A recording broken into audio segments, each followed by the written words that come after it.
dem leen ngeen laaj Sanex ñaata la recevoir démb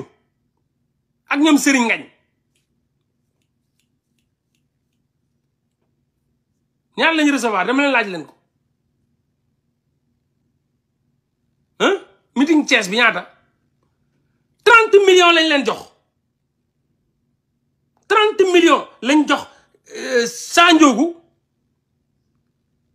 ak ki nga xam ne mooy Serigne Ngagne te duñ ma weddi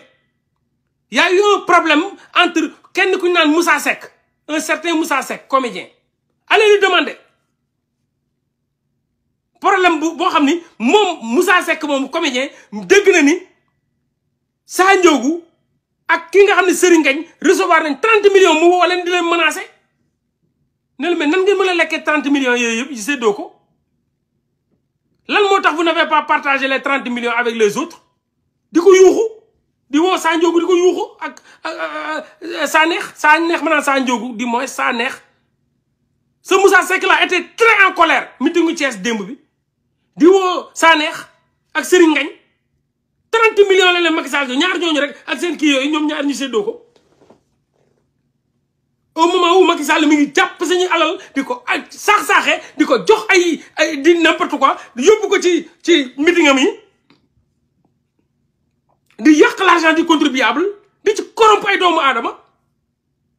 au moment où ñoom ñu ngi gazé opposant am di leen topp di leen traqué di gazé ces militants di tirer si seen kaw di leen dàqe di leen tëj ci kaso yi kaso yëpp fees na kaso yëpp fees na Macky Sall dafay tëj di tëj kaso yi du problème kenn du dugg ci kaso bi dee kaso bi du dara kenn ragalul kaso bi mais doole bi nga fi amoon ñu tëj la ci kaso yi loolu mooy manqué fii nit dof am na fi solo donc du problème mu kaso ñu xamul kaso bi rek ñoo nekk fii di tiit oui non kaso du fucking shit ay nit nga fa fekk gënoo leen ci ndey gënoo leen ci bàyyi da ngeen di yeewu tëdd bërëng affaire de góor yàlla la affaire armée la point ñu yóbbu leen ci chambre yi tane sax ngeen nekk fa problème bi du ay dugg kaso problème bi moom mooy le fait que ñu restreindre say liberté te nga amoon solo ci xeex bi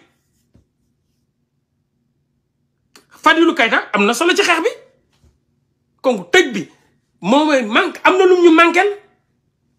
tey mel ni ay baaraam nu mu métti am na solo ci loxo mu des ci loxo bi moo gën mu bañ a des ci loxo bi mais fa muy dem am intéressé wuñu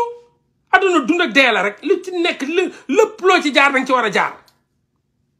on ne peut pas échapper à son destin mais le fait que ñoom